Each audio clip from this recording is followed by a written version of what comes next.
Hello everyone, I hope आप सभी लोग बहुत अच्छे होंगे और उतनी ही बेहतरीन तरीकों से आप सभी लोगों की पढ़ाई चल रही होगी। तो इस वीडियो में भाई अपन देखेंगे कक्षा 11वीं अर्थशास्त्र की वार्षिक परीक्षा 2025-26 के लिए सैंपल पेपर, जिससे आपको एक आइडिया मिल पाए कि तैयारी किस तरीके से जो है करना है। तो अपन देख लेते हैं इसकी क्वेश्चंस की कैसे कैसे क्वेश्चंस आपको पूछे जाएंगे। पहला क्वेश्चन आपकी स्क्रीन पर, वर्गीकरण आंकड़ों को व्यवस्थित करने की प्रक्रिया क्या कहलाती है, इसको आपको बताना है। फिर नेक्स्ट वन है, नई औद्योगिक नीति की घोषणा कब की गई है, इसको करना है। फिर थर्ड वन है भाई, मानवीय पूंजी महत्वपूर्ण होने का कारण क्या है, इसको करना है।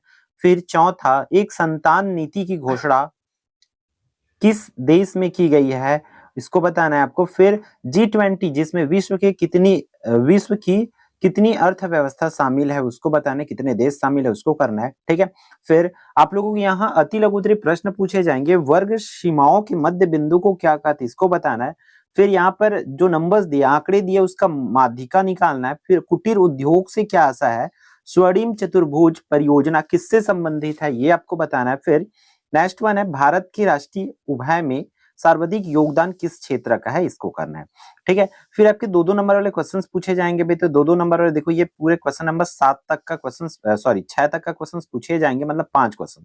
सरड़ियन का अर्थ लिखना है। चित्र मैप प्रदर्शन से क्या आशा है, उसको बताना है। फिर सरल समूही रीति क्या है, इसको करना है।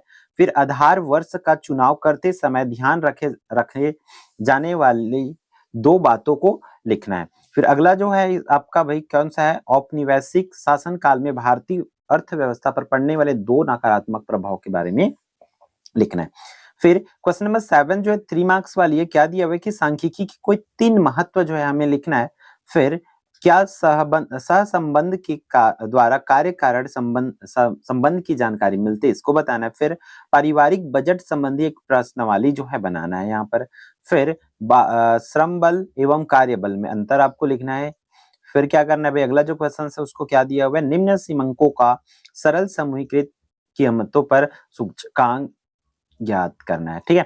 बात है इसका पीडीएफ का भी, तो पीडीएफ आपको कहाँ मिलेगा, ऐप में मिलेगा। कौन सी ऐप भाई, हमारा अपना ऐप एकलव्य आरपीएस, आपको प्ले स्टोर से डाउनलोड कर लेना है। डाउनलोड करने के बाद आपको ऐसा लेफ्ट साइड में 3 लाइन आपको दिखेगा, उस पर क्लिक करना।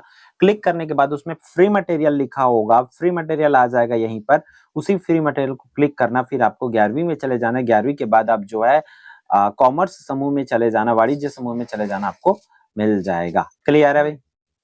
फिर आगे, निम्न समंकों के आधार पर प्रत्यक्ष रीति द्वारा कार्ल पियर्सन का सहसंबंध गुणांक ज्ञात करना है इस टेबल का। ठीक है।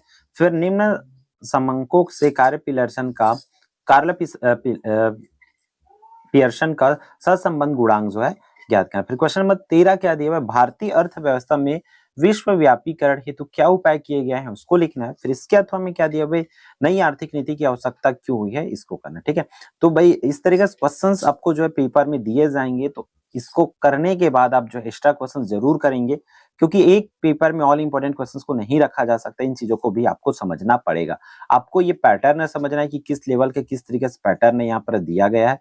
पीडीएफ डाउनलोड कर लेंगे, बाकी सब्जेक्ट का भी आपको ऐप पे ही मिलेगा, तो आप लोग ध्यान से उसको फिर तैयारी करते जाएंगे। इसमें से एक भी क्वेश्चन आपका नहीं छूटना चाहिए। ठीक है। तो इस वीडियो में इतना ही, फिर मिलते हैं आने वाली इंपॉर्टेंट वीडियो में। जय जवाहर, जय छत्तीसगढ़, ऑल द बेस्ट।